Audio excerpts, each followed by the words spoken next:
Écoute, déjà, merci à tous d'être présents pour ce webinaire. Avant de commencer, est-ce que vous nous voyez bien? Est-ce que vous nous entendez bien? Est-ce que vous voyez bien la présentation? Ok, bon, impec. Merci. Du coup, juste donc pour vous rappeler, ce webinaire est donc organisé par Webcam. Donc, rapidement, qui est-ce qu'on est? On est une agence digitale qui existe depuis 2005, qui est basée à Saint-Étienne, et on a aussi une antenne sur Lyon. On a un petit peu plus de 45 personnes, et en fait, on est spécialisé dans tout ce qui est création de sites internet, création d'applications mobiles, site e-commerce, et aussi on a un pôle créatif avec notamment une spécialité dans les bannières. Donc, comme je vous le disais, je vous demanderai à tous de bien couper vos micros et caméras, histoire qu'il n'y ait pas de bruit parasite en fond. N'hésitez pas, si jamais il y a un problème technique pendant la conférence, à nous le signifier dans le chat. Juste pour vous préciser, la conférence, le webinaire sera enregistré. Vous pouvez le retrouver par la suite sur notre chaîne YouTube. Donc, si vous voulez le voir ou le revoir. Et au niveau des questions, n'hésitez pas à les envoyer directement dans le chat et on vous y répondra soit à la fin de chaque partie, soit à la fin de la présentation. Voilà. Et juste pour information, on a prévu 45 à 50 minutes de présentation. Voilà. Je vous laisse avec mon collègue webinaire, Emilien, pardon, qui va attaquer ce webinaire. Merci et bon webinaire à tous.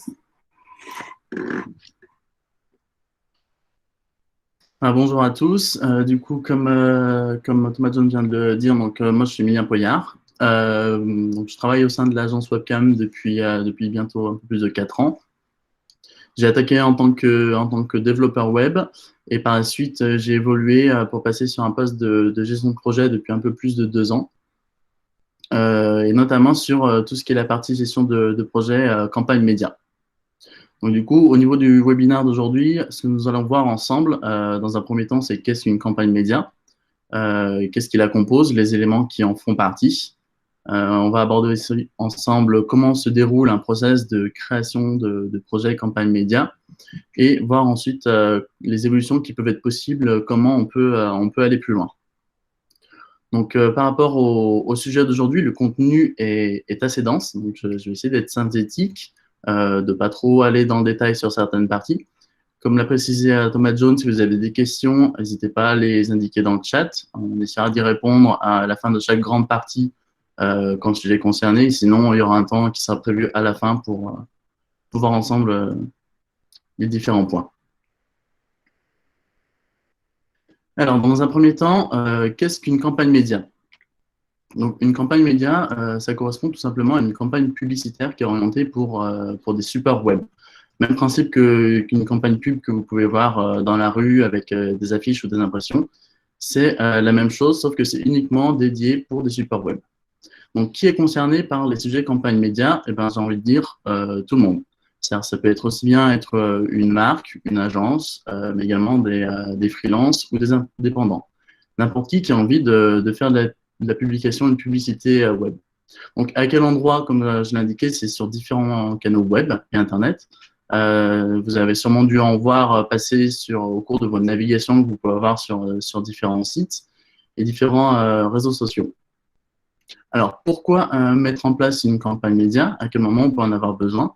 Ben, c'est si jamais vous avez le besoin de pouvoir développer votre image de marque, mettre en avant, promouvoir un produit, toucher une audience et promouvoir également un service.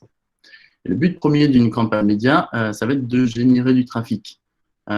Renvoyer du coup des internautes, des utilisateurs sur votre page dédiée, et ce qui peut générer du lead et augmenter du coup votre notoriété. Donc maintenant qu'on sait à peu près à quoi correspond une campagne média, on va voir qu'est-ce qui la compose. Donc c'est des éléments que vous avez sûrement dû voir au fil de vos parcours en ligne, notamment des visuels statiques, donc de simples visuels images qui vont mettre en avant une image de marque ou une offre ou un produit. On peut l'avoir en exemple dans la présentation. On a également ce qu'on appelle des formats habillage. Donc, c'est des rendus publicitaires, des encadrés qui vont venir habiller le contour d'un site principalement des sites de contenu, d'actualité, d'articles de technologie ou de faits divers. Il existe également des bannières animées, donc c'est ces éléments que vous avez dû rencontrer au fil de vos navigations, qu'on peut retrouver principalement sur les hauts, sur les côtés du site ou au plein milieu de contenu. Ces éléments qui vont mettre en avant une offre et qui vont être animés pour vous raconter et vous dérouler une histoire. Donc par rapport à cet exemple, gardez bien le visuel qui est présenté en tête, puisque je vais venir un peu plus en détail à ce sujet-là plus tard.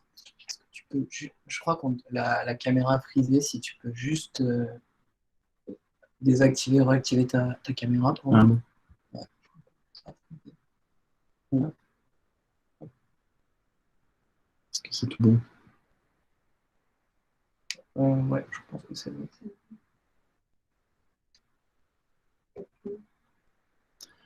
Okay. Je reprends du coup. Donc, je parlais voilà, des visuels, des bannières animées. Il y a également un autre format qu'on appelle donc des animations vidéo. Donc, le rendu s'apparente de la même façon à une bannière animée, sauf que du coup, là, on est uniquement sur de la vidéo. Donc, un rendu qui peut être de meilleure qualité et qui va être présent sur d'autres sites de diffusion. Et également, des formats qu'on appelle interactifs.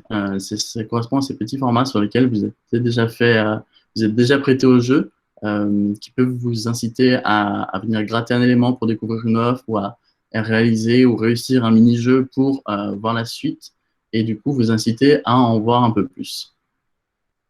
Donc voilà d'un bref coup d'œil ce qui peut composer une campagne média. Et ensuite, on va aborder du coup un format un peu plus spécifique, donc celui que je vous disais tout à l'heure, une bannière web. Donc pourquoi parler d'une bannière web? Parce que ça correspond à un des incontournables d'une campagne média. Et c'est un format qui est historique dans le domaine de la publicité web. Si on parle de publicité web, c'est peut-être un des premiers formats que vous avez pu voir en ligne et qui est le plus parlant. Sauf si vous utilisez un bloqueur de pub, auquel cas vous masquez les publicités qui sont peu visibles, mais vous savez à quoi ça correspond. Donc c'est un des formats historiques qui date depuis plusieurs années, qui a fait ses preuves et qui reste très performant et qui est intéressant à aborder, ce qui va nous permettre de voir ensemble un processus de création d'une campagne média et également du coup comment va se dérouler la réalisation de ce format et de l'animation. Donc, qu'est-ce qu'une bannière web? Donc, une bannière publicitaire, c'est tout simplement l'expression de la publicité par excellence. C'est un élément web qui est statique ou animé et qui a pour but premier de promouvoir un produit ou un service par le biais d'un clic et du renvoi d'un utilisateur vers votre site. Donc, son principal but, ça va être de toucher une audience, de convaincre une cible par un message ou un visuel qui va être attractif et également de fidéliser le client. Et comme je disais, du coup, son but principal, voilà, ça va être d'inciter l'internaute à en voir plus et donc de cliquer sur le format pour découvrir les informations en plus que vous pouvez lui partager. Donc, au niveau de la bannière, ce qu'il faut savoir, c'est que comme c'est un format historique, il en existe différents formats. Donc, quand on parle de format, ça correspond à la dimension de votre bannière qui s'exprime en pixels. Donc, il en existe différents parce que c'est un format qui existe depuis plusieurs années et qu'à l'époque, chaque site qui mettait à disposition des encarts publicitaires proposait ses propres formats. Donc, du coup, il en existe toute une multitude et si vous souhaitez débuter là-dedans, ce qu'il faut avoir en tête déjà, c'est les différents formats qu'on a. Donc, on a des bannières verticales, des bannières horizontales et également des bannières carrées. Par rapport à cette multitude de formats, il existe une norme qu'on appelle la norme IAB. Si vous souhaitez débuter dans ce domaine-là, autant attaquer par quelque chose qui est connu, qui est reconnu, qui a fait ses preuves et qui, du coup, vous allez pouvoir retrouver ces formats sur différents sites. Ça, du coup, ils sont normés, ils sont considérés comme, du coup, dans les plus performants. Et c'est des formats qu'on va retrouver sur différents sites, ce qui va vous permettre de pouvoir diffuser plus largement et sur différentes plateformes sans avoir à réaliser toute une multitude de formats. Par rapport à ces bannières, un autre point qu'on va aborder ensemble, c'est la notion d'emplacement. Donc l'emplacement, ça correspond à l'endroit, la position ou la page sur laquelle on va retrouver la bannière publicitaire sur un site. L'idée reçue, c'est souvent que notre bannière publicitaire, on peut la retrouver soit en haut de site, soit sur les côtés, ou soit par exemple directement en page d'accueil. C'est pas forcément vrai. Des bannières publicitaires, vous pouvez en trouver en plein milieu d'un contenu, ça peut être également en pop-up ou également sur un bas de site. Il y a plusieurs emplacements qui sont possibles. Et du coup, comment définir le bon placement, le bon emplacement pour votre bannière? Donc, cette partie-là, elle est régie par une agence média. Donc, l'agence média, c'est une entité qui est à part, qui a une expertise complètement indépendante, quelque chose que nous, on n'a pas, et qui va avoir toute une première phase de conseil qui est très importante avec le client, qui va venir définir du coup par rapport aux besoins du client et par rapport au budget du client, les sites sur lesquels les bannières vont être diffusées et également du coup les endroits ou les pages sur lesquels les bannières vont être mises en ligne. Ce qu'il faut se dire, pour faire le parallèle, il faut le voir exactement comme si vous prenez une place pour un match de foot, pour un concert. En fonction de vos objectifs et de votre budget, est-ce que j'ai envie d'être proche de la scène? Est-ce que j'ai envie d'être sur les côtés? Est-ce que je vais être du coup au loin? Et bien, du coup, votre place va avoir du coup un tarif qui va être différent. Et du coup, ça va être à vous de jauger en fonction de votre objectif et de votre budget, quels sont les emplacements qui vont le mieux vous correspondre. Donc, par rapport aux bannières, quel peut être l'intérêt de passer par ce type de format? Comme je vous disais, c'est des formats qui sont présents en ligne. Donc, vous avez une possibilité qui est très large, vu qu'il existe de nombreux sites web. Et ça vous permet d'être du coup visible auprès des internautes à des moments clés de leur parcours de navigation et d'achat. Le fait de proposer des bannières web qui va vous permettre de se démarquer, de capter l'attention de l'utilisateur pour inciter à en voir plus. Donc, passer par ces formats bannières va vous permettre également de pouvoir cibler votre audience. En fonction du produit, du service que vous voulez promouvoir, vous allez pouvoir mettre en place votre bannière sur des sites qui sont plus en lien avec votre sujet et donc atteindre une cible qui va être plus à même de pouvoir être intéressée par ces formats-là. Et également, du coup, la partie bannière qui est présente sur de nombreux sites va vous permettre de recueillir des informations, des statistiques de comportement qui reposent beaucoup sur les cookies de navigation. C'est-à-dire que vous pouvez avoir des infos sur les pages du site qui ont été le plus consultées, le temps passé, le comportement également sur votre format bannière, le nombre de clics, de redirection et également de transformation de votre format. Donc voilà brièvement au niveau d'une campagne média et du format spécifique bannière. Je ne sais pas si déjà il y a déjà eu des premières questions à ce sujet-là aussi, tout est clair. Du coup, j'enchaîne sur le point suivant. Si jamais il y a des questions, on pourra y répondre à la fin. Au niveau maintenant, on voit qu'est-ce qui compose une campagne média. On va aborder maintenant ensemble comment se déroule du coup cette campagne média. Donc, pour cette phase, je vais m'appuyer sur un exemple concret qu'on a avec un de nos clients, qui est Orange, et je vais également m'appuyer sur une méthodologie de projet qu'on applique nous en interne à Webcam. Donc, la première étape pour lancer une campagne média, elle va s'attaquer au niveau du client. C'est le client qui va amorcer la démarche parce que c'est le client qui va avoir un besoin.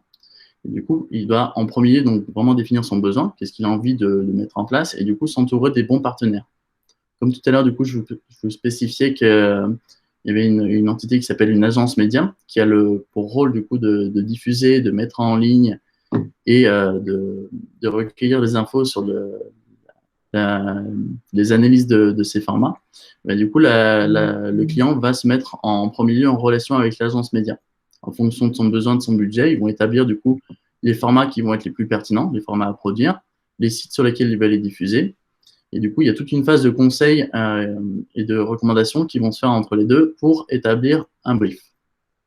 Donc, une fois que le client a son besoin qui est défini, les formats à produire, il va se tourner vers une agence de création. Donc, nous, c'est à ce moment-là qu'on intervient.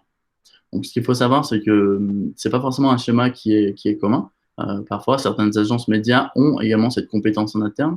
Donc, le client va passer directement par l'agence média.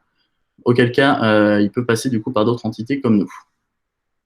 Donc, nous, on intervient sur la phase de conception qui est un peu plus concrète au niveau de cette partie-là. C'est le moment où on va vraiment créer le format publicitaire, donc de la création graphique à l'animation, sur vraiment les infos qu'on veut diffuser auprès des internautes. Une fois du coup la phase de conception réalisée, on passe la main du coup à l'agence média en livrant l'ensemble des formats qui sont produits, qui va elle ensuite assurer la diffusion des formats, la publication et l'analyse des données. Donc, au niveau du process mis en place à Webcam, je vais vous présenter brièvement. Il ne faut pas le prendre comme la méthodologie par excellence. Nous, c'est un process qu'on a mis en place de par nos nombreuses années d'expérience, qui n'a de cesse de s'étoffer et de s'améliorer. Donc, je vais le vous présenter comme il est, mais gardez bien en tête qu'on est sur un domaine qui concerne la publicité. Donc, c'est quelque chose qui évolue tout le temps. Qui va très vite. Donc, c'est un process également qui est toujours à même de pouvoir évoluer dans le temps. Donc, déjà, en interne, tout débute, nous, avec une partie prise de brief et assurée par un chef de projet. Donc, là, c'est la mission que moi, j'occupe au sein de Webcam. On a fait le choix de mettre en place, du coup, un suivi projet.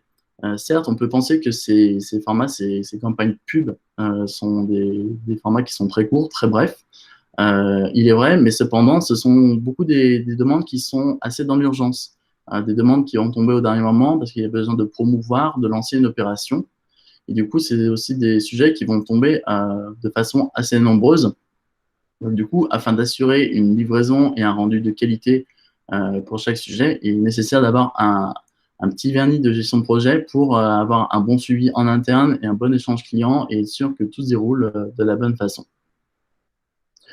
Donc, au niveau de la gestion de projet, assurez-vous de partir sur des bonnes bases. C'est-à-dire que, du coup, comme je disais, c'est des sujets qui sont dans l'urgence. Il y a beaucoup d'échanges qui sont nécessaires, aussi bien avec le client, ils peuvent être également avec l'agence média, mais également en interne. Donc, le but, c'est de se poser la question sur les outils que vous allez pouvoir utiliser. Le fait d'échanger par mail, ça ne va pas forcément être très pertinent, parce que du coup, les échanges, on peut en avoir plus d'une vingtaine à la journée. Au bout d'un moment, avec les mails, on peut se perdre dans les infos et louper des données. Nous, on a fait le choix d'utiliser l'outil Trello, qui va nous permettre assez facilement de pouvoir identifier par un système de cartes les différents sujets de campagne qu'on peut avoir en cours et avoir le système d'échange avec le client dans chaque carte pour éviter de se mélanger. Ça permet d'avoir du coup toute une notion de notification, aussi bien côté client que nous en interne, et de fluidifier les échanges et les validations. À la suite de ça, on utilise également un deuxième outil qu'on a développé nous en interne qui s'appelle View. Donc, c'est une plateforme interne qui va permettre de centraliser l'ensemble des créations graphiques et animées d'une campagne web. Donc, c'est un outil qu'on utilise nous en interne sur lequel du coup on échange les différentes créations graphiques et qu'on communique ensuite au client pour que lui ait également la vision sur les productions graphiques qui sont faites, les formats animés et qu'il ait une visibilité sur l'avancée des statuts de chaque format. Qu'est-ce qui est en cours, qu'est-ce qui est validé, qu'est-ce qui est à valider. Donc, une fois que vous avez mis les bons outils, on peut débuter la première phase du projet et donc du coup, ça correspond à la réception du brief. Donc, le brief, comme j'avais dit précédemment, qui est établi entre le client et l'agence média. Donc, c'est un document qu'on va recevoir qui correspond à un mini cahier des charges qu'on peut avoir pour une demande de site web. Sauf que là, il va concerner notre campagne média. Donc, le client va récapituler dedans les formats qui sont à produire. Donc, là, je m'appuie sur un cas concret d'une demande pour une campagne Orange. Le but, c'est de mettre en place un sujet d'une offre de remboursement pour inciter des utilisateurs qui ne sont pas forcément satisfaits de leur opérateur actuel de venir passer sur Orange et de récupérer une somme de remboursement. Donc, au niveau du brief reçu, on a la liste des formats qui sont réalisés, donc aussi bien toute une série de bannières, des visuels statiques et quelques visuels pour les réseaux sociaux. Donc là, on a notre liste de formats. On a également nos recommandations graphiques du biais du client sur le montant et les infos de l'offre qui sont à promouvoir, les visuels ou les axes graphiques qu'on doit utiliser, notamment jouer sur la saison qui est l'été ou amorcer la notion de l'AS graphique qui est de la rentrée des classes. Mais également, vu que les formats ont été réalisés et pensés par l'agence média, on a également des prérequis techniques qui sont indiqués. Par exemple, est-ce qu'on a une contrainte de poids? Est-ce qu'on a une contrainte de durée? C'est-à-dire qu'une bannière a forcément une durée qui doit être définie, qui doit être maximale. au bout d'un moment, le format doit s'arrêter. Donc ça, c'est des contraintes qu'on a en fonction des formats qui ont été établis. Et du coup, voilà, la prise de brief, ça va être de s'assurer qu'on a bien toutes les informations pour pouvoir débuter le projet comme il faut. Donc une fois que tous les éléments sont entre nos mains, on peut attaquer la phase de master qui repose en deux temps, un master graphique et un master animé. Donc comme je disais, votre campagne elle va se composer sur plusieurs formats. On ne va pas foncer tête baissée et partir directement dans la réalisation de tous les formats. Ce serait un peu bête et ce ne serait pas très judicieux. Donc, on va prendre un format clé, donc on appelle du coup un master, qui va servir un peu de brouillon, sur lequel du coup on va pouvoir faire plusieurs tests, plusieurs échanges. C'est à ce moment-là qu'on va faire du coup les différents échanges avec le client pour savoir ce qui lui convient, ce qui est amélioré, afin d'arriver du coup à toutes ces étapes de validation. Donc côté création graphique, c'est à ce moment-là qu'on va venir découper notre message pour avoir notre bannière animée. Et du coup, le but premier, c'est de retranscrire le besoin du client, donc mettre les infos clés qu'il nous a communiquées, réfléchir du coup l'accroche qu'on va avoir. Est-ce qu'on va mettre une accroche qui est pertinente dès le début? Est-ce qu'on va plutôt décider de mettre en avant l'offre ou le prix dès le premier écran? Et également toute une question qu'on va se poser sur le rendu graphique. Faut que votre visuel ou votre rendu graphique fonctionne avec votre accroche, avec le message que vous voulez passer. On va se poser des questions sur le ton qui va être employé. Est-ce qu'on va indiquer un bouton de renvoi qui va permettre d'inciter au clic? C'est tout plein de questions qui sont à se poser et qui sont à établir en lien avec le client. Donc là-dessus, on a pour habitude nous, de souvent partir sur plusieurs graphiques. Dans un premier temps, ça nous permet déjà d'explorer différentes approches, différentes façons d'aborder le sujet et de pouvoir échanger aussi avec le client convient le mieux. Il va piocher des idées sur une première piste qui va l'intéresser. Cette accroche dans cet élément-là, je trouve que c'est pertinent. On va échanger, on va du coup proposer améliorer la piste et arriver sur un rendu final comme on peut voir du coup sur votre droite. Une fois du coup le client va valider le choix. On peut ensuite passer à l'étape d'après.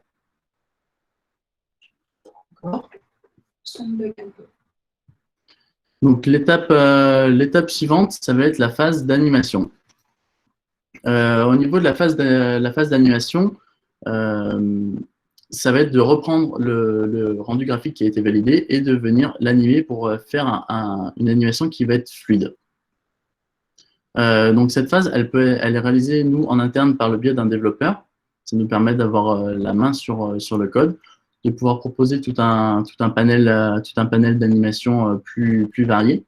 Et également, du coup, ça nous permet d'échanger directement avec le graphiste qui a réalisé les créations. Forcément, du coup, cette phase d'animation, elle doit être réfléchie en amont quand on fait la création graphique pour être à même de proposer quelque chose qui va être fluide, d'enchaîner les messages d'une façon assez intuitive et de pouvoir animer au rendu comme on le souhaite. Donc là, même principe, il y a toute une phase d'échange avec le client qui va nous faire ses retours au niveau de l'animation. Par exemple, ça va être de pouvoir rythmer un peu plus le format, se dire que sur tel écran, il faut rajouter un peu de temps parce qu'on n'a pas le temps nécessaire pour lire l'info, pour en arriver du coup du rendu graphique comme on peut voir au rendu animé juste à côté. Donc l'idée, ce qu'il faut avoir en tête, c'est rester sur un format qui va être fluide. Faut pas que la bannière soit considérée comme une publicité qui soit intempestive. Donc proposer quelque chose d'adapté et de cohérent par rapport à ce que vous avez envie de communiquer.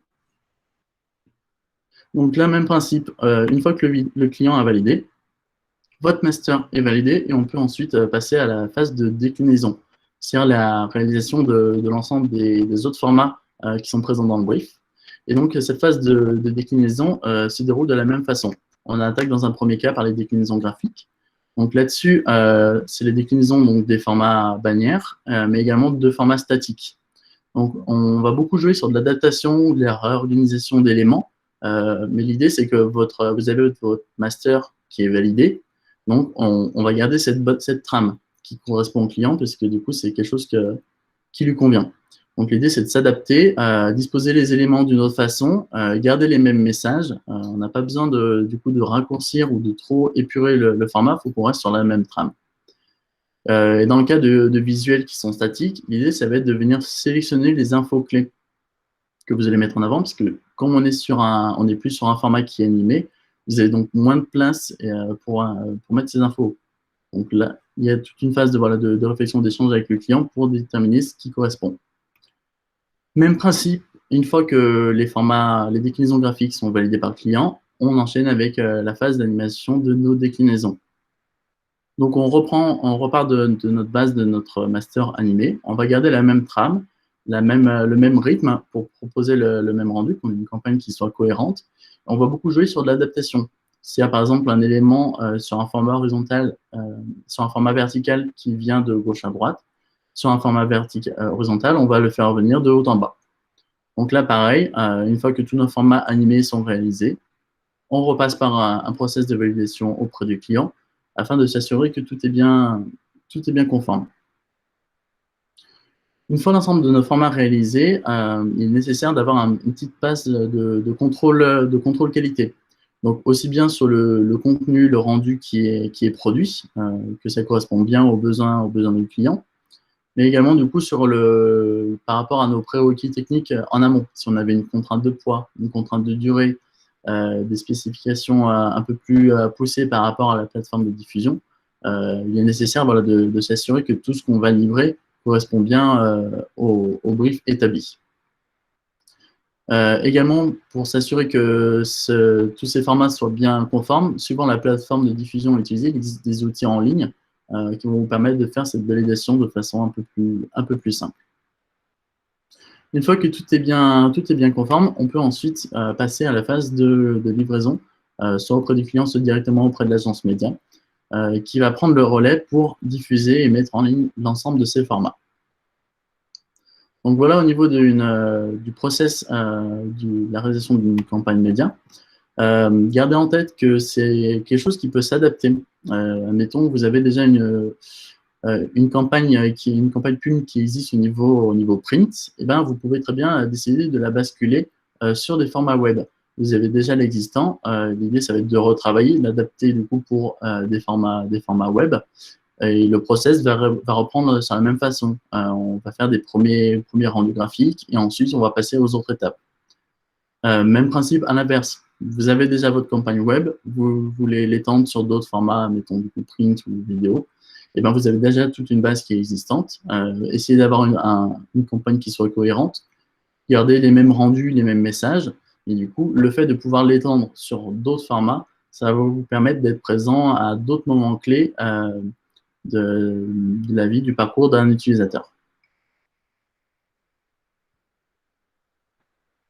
Par rapport du coup aux différents formats qu'on vient de voir, certains ont peut-être noté que la plupart des rendus que j'ai mis en avant sont principalement visibles sur ordinateur. Et du coup, vous me direz qu'en est-il du mobile? Il est vrai qu'aujourd'hui, le smartphone est un canal de diffusion majeur qui représente plus d'un tiers du temps qu'on peut passer sur Internet. La plupart des personnes donc, ont à présent une connexion en continu qui donne accès à tout moment du coup au monde du web. Et du coup, cette notion de smartphone a permis de créer de nouveaux usages, de nouvelles manières de consommer et donc également de nouvelles formes de publicité. Et si on parle de smartphone, je vais bien également parler de tout ce qui est les réseaux sociaux, des plateformes qui sont clés et qui sont de plus en plus utilisées de nos jours. Donc, si vous décidez de vous lancer sur cette partie réseaux sociaux, autant débuter sur des réseaux sociaux qui font leurs preuves, qui sont très connus, tels que Facebook et Instagram. Donc, pourquoi Facebook et Instagram? Pour ceux qui le savent déjà, Instagram appartient à Facebook, donc du coup, qui s'attend de nos jours à avoir des formats qui sont similaires. C'est du coup la notion de story ou de format pub carré, c'est des formats qu'on retrouve aussi bien sur Instagram et sur Facebook, ce qui va vous permettre, vous, de pouvoir mettre en place votre publicité de façon un peu plus facile sur deux plateformes par le biais d'un seul visuel. Si vous vous lancez du coup sur les réseaux sociaux, c'est un bon atout pour pouvoir fidéliser votre communauté.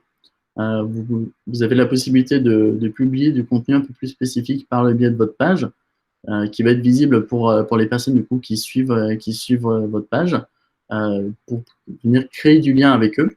Et vous avez également la possibilité de créer du contenu pub sponsorisé pour pouvoir du coup diffuser auprès de toute une autre cible qui n'est pas forcément encore dans votre communauté ou qui va suivre votre page.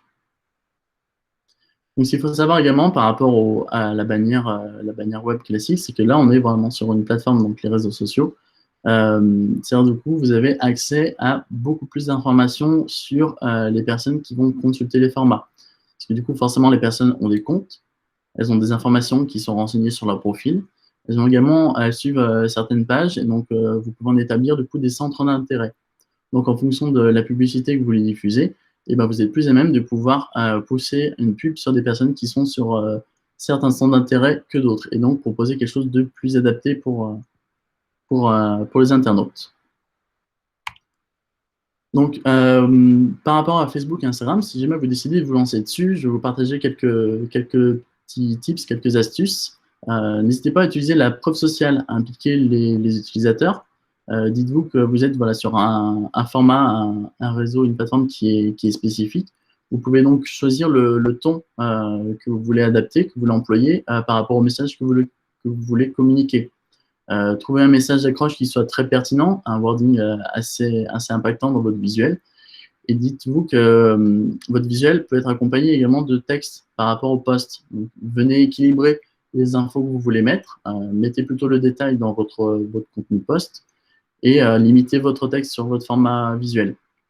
Si jamais vous passez par la sponsorisation de visuels sur ces plateformes, ce qu'il faut savoir, c'est que du coup, il y a une restriction de texte qui représente à peu près 20% de votre visuel. Donc, si vous décidez de passer par des formats pubs sponsorisés, trouvez l'accroche qui va être pertinente, qui va être brève aussi, pour éviter que votre pub soit dépréciée par ces plateformes. Également, sur Facebook et Instagram, les formats qui fonctionnent le mieux actuellement, ce sont des formats carrés et des formats story. Les stories sont de plus en plus en vogue. C'est quelque chose qui rentre dans les mœurs avec la notion du swipe up qui va permettre d'inciter à l'internaute de découvrir et d'être renvoyé sur votre page. C'est quelque chose qui devient de plus en plus ancré. Et également tout ce qui est les formats vidéo.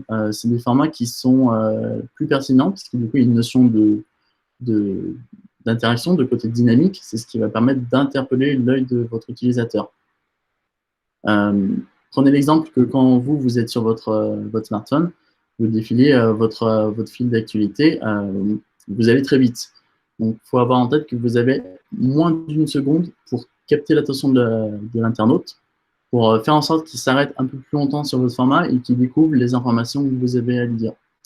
Donc, pensez à être créatif, quelque chose qui va être pertinent dès le premier coup d'œil ou une accroche qui va être assez impactante. Dernière astuce au niveau de cette plateforme, c'est qu'au niveau des formats pubs qui sont proposés, il en existe toute une multitude. Donc, il y a les classiques, comme on voit en exemple, mais également d'autres formats qui sont un peu plus poussés, qui sont un peu plus ciblés par rapport à ce que vous voulez mettre en place. Donc, n'hésitez pas à aller voir ce qui existe, faire des tests et voir ce qui vous correspond. Ces plateformes n'ont de cesse de pouvoir penser et repenser la communication et les formats qui peuvent être mis à disposition. Donc, à vous d'aller voir et de tester ces différents formats. Pour ceux qui connaissent déjà du coup Facebook et Instagram, vous avez la possibilité d'aller plus loin, d'explorer d'autres plateformes telles que Snapchat ou TikTok. Donc, même principe, toutes deux proposent des encarts de sponsorisation de marque, mais qui sont amorcés d'une autre façon. Quelque chose d'un peu plus fluide et un peu plus subtil que ce qu'on peut retrouver sur Facebook ou Instagram. Ces plateformes vont beaucoup jouer sur les codes et le contenu qu'elles proposent, qui est principalement du coup sur de la vidéo. Donc pourquoi Snapchat il peut paraître comme une plateforme qui est très ancienne, malgré tout, elle reste de nos jours encore assez utilisée par les internautes. Donc, ce n'est pas forcément quelque chose qui est à déprécier et on peut garder en tête pour promouvoir à ce niveau-là. Concernant TikTok, c'est une plateforme qui est très jeune, mais qui a énormément explosé sur cette dernière année.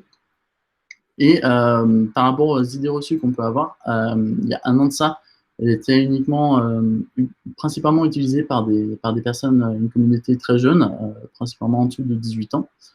Cependant, dernièrement, elle a vu son nombre de téléchargements augmenter, notamment pendant la période de confinement, où les gens, du coup, cherchaient à s'occuper. Et du coup, la tranche d'âge a bien évolué. On parle maintenant d'une tranche d'âge autour de 18-35 ans. Donc, c'est également une plateforme à explorer, qui n'est pas forcément anodine, et qui propose de différents formats de pub.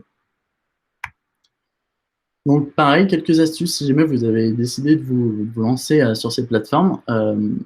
En fonction de la plateforme que vous pouvez utiliser, ça va permettre d'établir la cible au niveau de l'âge qui vous intéresse. Snapchat présente une cible un peu plus âgée que TikTok, même si c'est encore en cours d'évolution. Mais à l'inverse, TikTok va présenter du coup une cible plus jeune, plus dynamique et également beaucoup plus connectée. Ce qu'il faut savoir, c'est que du coup, par rapport au contenu que proposent ces plateformes, vous devez du coup proposer du contenu adapté. Privilégier du coup la qualité de vos contenus à la quantité. Ça repose énormément sur des formats vidéo. Donc voilà, proposer quelque chose qui s'inscrive dans les codes de la plateforme, qui ne soit pas trop perçu comme de la publicité. Il ne faut pas que ce soit trop évident. Il faut que ce soit fluide par rapport au contenu qu'ils vont découvrir. Et du coup, appuyez-vous vraiment sur les formats qui existent. Passez sur du fun. Trouvez quelque chose d'original, d'ultra créatif. Par exemple, sur TikTok, n'hésitez pas à promouvoir un challenge. Lancer un hashtag challenge pour lancer des défis vidéo. C'est quelque chose qui fonctionne bien et pour lequel le seul point d'amorce que vous avez, ça va être de trouver la petite idée, la petite astuce qui va faire que votre challenge va prendre. Également, pour les deux plateformes, n'hésitez pas à aller voir du coup, la partie des filtres, des lens, qui va permettre du coup de générer de l'interaction auprès des utilisateurs. Eux, ils vont les voir du coup comme une notion de jeu, ça va les amuser et ça va générer de l'émotion. C'est ça qui est important et qui marche beaucoup sur ces plateformes. Donc là, je vous en ai présenté quelques-unes. Il en existe plein d'autres sur lesquelles des formats pub sont également possibles.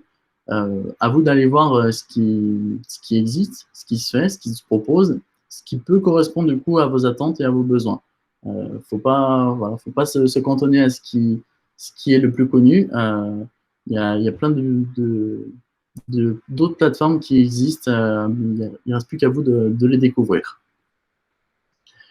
Si jamais vous connaissez déjà du coup, toutes ces astuces, tous ces types que je viens de vous partager, vous êtes déjà très adepte du coup du sujet des campagnes médias, mais il est encore possible d'aller plus loin. Même si vous êtes expert à ce niveau-là, pensez que vous pouvez toujours faire plus, penser plus, ou dans l'idée de vous démarquer. Vous avez la possibilité de découvrir des formats qui sont dynamiques. Le côté dynamique et la notion d'interaction utilisateur va permettre de les faire participer. Vous avez la possibilité du coup de rendre votre prise de parole qui est très, très amusante et n'hésitez pas du coup à voir les choses en grand. Donc notamment en termes de format avancé, un format qui existe, c'est le Rich Media. Comme son nom l'indique, il va proposer du contenu un peu plus riche. Par exemple sur de la vidéo, sur lequel vous allez pouvoir proposer du contenu de meilleure qualité avec une image qui va être plus accrue. Et également, du coup, comme on parle de formats riches, c'est des formats qui sont donc, plus lourds à diffuser et qui vont également avoir un autre coût. Donc ça, c'est à mettre en place quand vous êtes déjà bien adepte dans le domaine des campagnes. Autre format qui peut être intéressant à explorer, c'est ce qu'on appelle les bannières programmatiques, les bannières dynamiques. Donc c'est le même exemple que les bannières animées qu'on a vues en début de présentation, sauf que là, on va avoir une bannière animée qui va permettre de pousser certaines informations par rapport à la personne qui consulte le format. Par exemple, dans le cas du visuel proposé, on peut décider de pousser un forfait auprès d'un utilisateur ou alors un autre forfait. en fonction des pages qu'il a pu consulter. Même principe au niveau d'un téléphone, on peut décider du coup de pousser un smartphone plus spécifique parce qu'on sait que il y a 1 ou 2 jours, la personne a déjà consulté la page de ce téléphone. Donc, c'est des formats qui vont vous permettre de pouvoir proposer du contenu encore plus adapté à votre site par rapport à ce qui peut l'intéresser. Au niveau des formats, n'hésitez pas à penser que vous pouvez jouer beaucoup sur l'interaction, le fait de faire interagir l'utilisateur, le rendre partie prenante de votre format, de votre pub, va venir stimuler de l'émotion. Et cette émotion, du coup, par cette interaction, qu'elle soit simple ou avancée, va permettre de faire participer. Le fait de l'inciter à gratter ou de cliquer sur le format, ça va donner envie d'en voir plus et de découvrir du coup la suite de ce que vous voulez lui proposer. En parlant des formats interactifs, et également du coup ce qu'on appelle des playable ads. Donc les playable ads, ça a été amorcé au départ comme des mini-tests, des formats de tests d'un aperçu d'un jeu. Maintenant, ça tend à s'étendre où c'est vraiment plutôt des mini-jeux qui sont proposés, pas forcément dans le but du coup de présenter voilà, un jeu, mais ça va être également de pouvoir proposer un mini-jeu pour une image de marque ou pour inciter du coup à générer des pseudo-gains qui vont ensuite rediriger l'utilisateur vers des pages. Ça va vous permettre, vous, d'amorcer un concept du coup d'essayer avant d'acheter, sur lequel l'utilisateur est partie prenante et sur lequel vous lui proposez du coup un concept qui est divertissant. Ça va vous permettre également de changer votre prise de parole, d'être plus direct, d'être plus ouvert ou d'être voilà, de le rendre à même de le rendre partie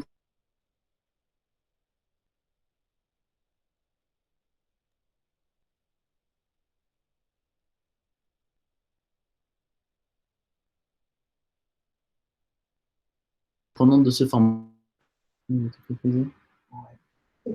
C'est bon, on est revenu? Ouais. Ok. Du coup, je disais, si c'est tout plein d'éléments que vous connaissez, vous pouvez également décider de partir sur du sur-mesure. Dites-vous bien que votre campagne média, elle peut être très vaste. En fonction de l'opération, de ce que vous voulez mettre en place, vous avez la possibilité donc d'aller plus loin, mettre en place un mini-site événementiel complètement dédié, complètement spécifique à l'opération que vous voulez mener. Penser des parcours utilisateurs qui vont être spécifiques. L'idée, c'est de trouver le concept, l'idée qui va retenir l'attention, qui va captiver et fédérer les internautes. À ce niveau-là, la seule limite, j'ai envie de dire, sera votre imagination et bien entendu également le budget que vous pouvez avoir. Donc voilà au niveau des campagnes médias. J'espère que vous avez tout retenu, que vous êtes à même de pouvoir du coup, vous lancer dans le domaine. Bon, il est vrai que j'ai donné pas mal d'informations. Du coup, pour vous faciliter le récap, je vais clôturer du coup le webinaire avec des grandes astuces et des infos principales à retenir si jamais vous avez envie de vous lancer et de réussir votre campagne média. Donc, dans un premier temps, posez-vous les bonnes questions si vous souhaitez vous lancer dans ce domaine. Déjà, quel est le besoin? Pourquoi est-ce que vous avez besoin de lancer une campagne média? Est-ce que c'est pour engager un contact avec une cible? Est-ce que c'est pour renforcer mon image de marque? Est-ce que ça va être pour promouvoir un produit?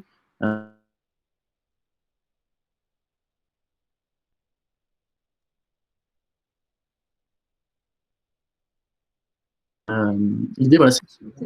Ok. Du coup, je disais, voilà, c'est de penser donc le message que vous voulez diffuser pour être là au bon moment par rapport au parcours utilisateur.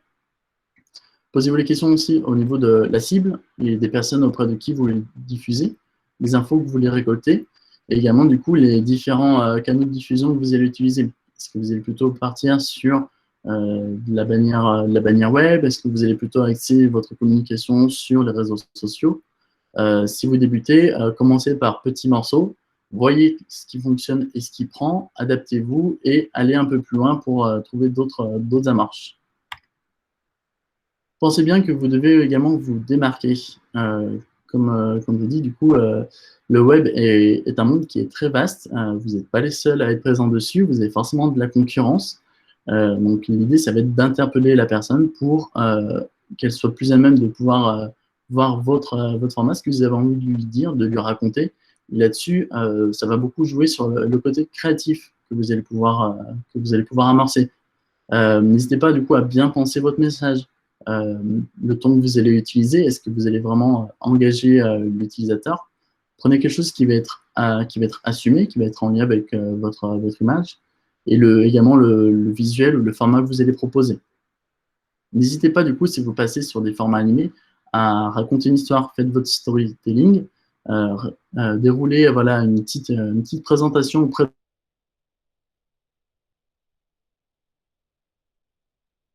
de l'internaute pour lui demander. Okay. Et également, si vous avez la possibilité, faites des tests, ce qu'on appelle de l'A/B testing. En fait, ça va être, on va prendre votre sujet de campagne, sur lesquels on va proposer 2 créas différentes. Donc, soit ça va être une créa différente sur le rendu visuel, soit ça va être sur l'approche ou l'accroche qu'on va mettre dedans. L'idée, c'est d'avoir le même contenu, mais d'avoir des formats qui sont totalement différents. Ces 2 campagnes vont être diffusées en même temps auprès d'une cible test. Donc, 50% vont voir une campagne, 50% vont voir l'autre campagne. Ça va vous permettre ensuite d'analyser et de voir est-ce qu'une campagne a été plus performante que l'autre et de pouvoir en retirer du coup des infos de performance pour ensuite adapter et relancer une nouvelle campagne sur des choses que vous avez vues qui fonctionnent. Donc, du coup, à ce niveau-là, le maître mot au niveau de la campagne, j'ai envie de dire, c'est de s'adapter. Comme je vous disais, on est sur un domaine de la publicité. C'est quelque chose qui change, qui est en perpétuel mouvement. Donc, n'hésitez pas à bien penser de vous adapter, aussi bien du coup sur les formats sur lesquels vous êtes en train de diffuser. C'est-à-dire, du coup, quand vous diffusez une campagne, vous pouvez décider de la rythmer, de l'activer ou de la mettre en pause en fonction des périodes. Pensez qu'il y a des saisons sur lesquelles votre campagne ne sera pas forcément pertinente, mais ça peut être plus judicieux de l'activer sur des périodes de solde ou sur des périodes un peu plus creuses. À vous de voir ce qui correspond. N'hésitez pas à chaque fois à challenger vos messages, faites du test, essayez de moduler votre ton. Ce n'est pas parce que vous avez votre campagne qui est existante que du coup tout va bien fonctionner. Allez explorer d'autres accroches qui vont peut-être être plus pertinentes et qui vont plus interpeller votre cible. Essayez d'avoir aussi une veille constante, aussi bien du coup sur les formats qui sont proposés, les tendances qui peuvent se faire au niveau graphique, mais également sur tout ce qui est les plateformes des réseaux sociaux, les nouveaux formats qui peuvent se lancer, ou également les nouvelles plateformes qui peuvent se mettre en place. N'hésitez pas à aller voir, tester, faire vos propres démarches pour voir ce qui peut vous correspondre, ce qui fonctionne, ce qui est également en déperdition. Il y a tout qui évolue. Bien avoir cette petite veille technologique, c'est toujours un plus. Et également, du coup, le fait de s'adapter, c'est primordial.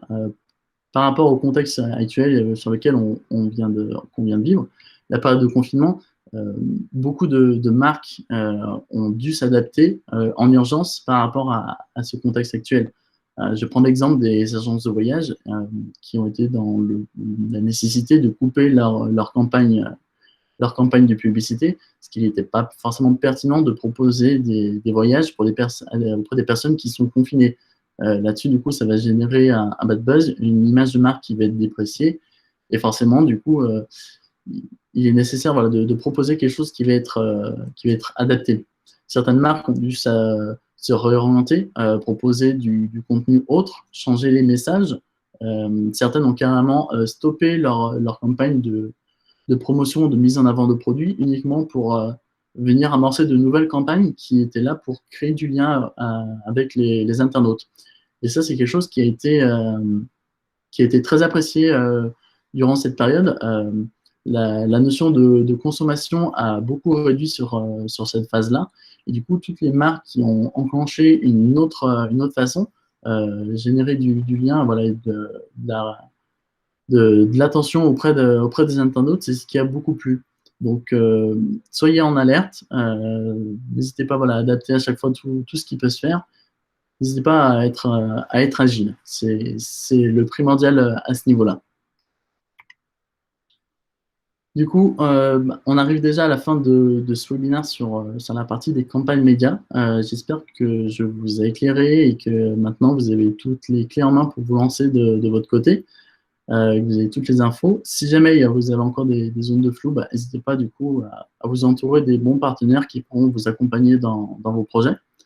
Comme l'a spécifié Thomas John, vous pourrez retrouver donc ce webinaire en replay sur notre chaîne YouTube. J'espère que vous avez eu toutes les infos malgré les petites coupures qu'on a pu avoir. Et si vous êtes en soif de connaissances sur cette partie campagne média, on a également un livre blanc qui est disponible sur notre site que vous pouvez télécharger, au sein duquel vous retrouverez encore plus de détails et d'infos à ce sujet-là. Du coup, moi, je vous remercie pour la présence et le temps que vous m'avez accordé. Mais du coup, maintenant, on va pouvoir passer au temps de questions-réponses. Donc, n'hésitez pas à utiliser le chat et puis du coup, on va pouvoir les recueillir et puis échanger en direct. Pour l'instant, non. Pas de questions.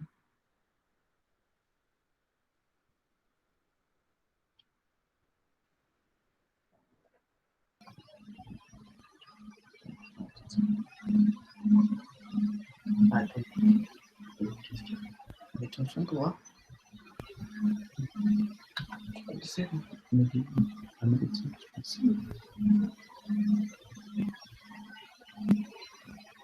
Merci. Comme le disait Emilien, si vous avez des questions, n'hésitez pas. On va rester encore 5 minutes. Bon, désolé, on a eu quelques petits soucis au niveau du son parfois et de la caméra. On s'excuse. Je sais qu'il y a une ou deux personnes qui n'ont pas pu accéder au webinaire. Dans tous les cas, comme le disait Emilien, le webinaire a été enregistré, filmé, et on vous le diffusera dès cet après-midi. Donc voilà.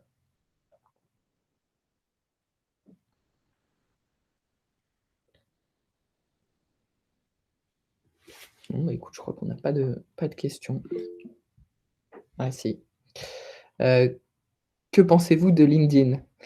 D'un point de vue, comment ça, d'un point de vue publicité, d'un point de vue général, au niveau de la sponsorisation?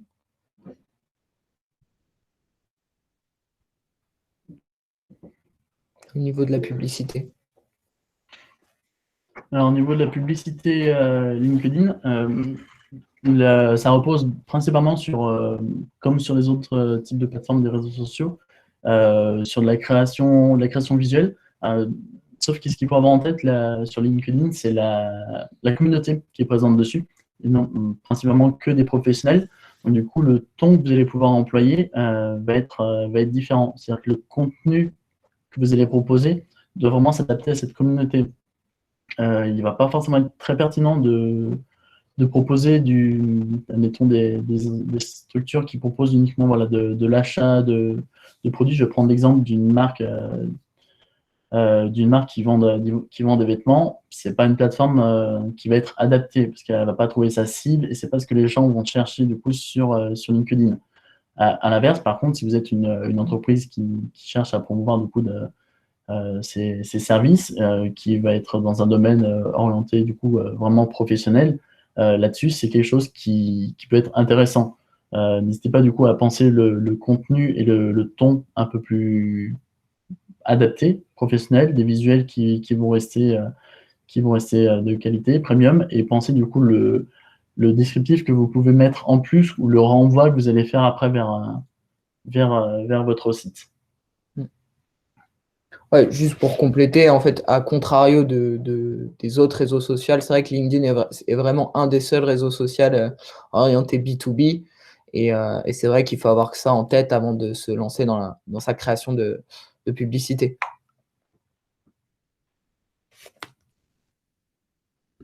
Je regarde si on a d'autres questions. Non.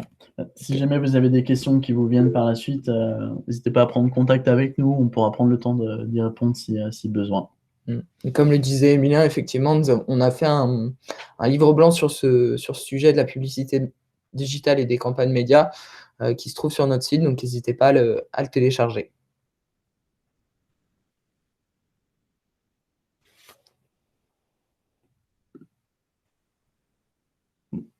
S'il n'y a pas plus de questions, du coup, on va en rester là. Merci à tous, du coup, pour le temps que vous nous avez accordé. J'espère que vous avez beaucoup appris, que ça a été très instructif pour vous. Et puis,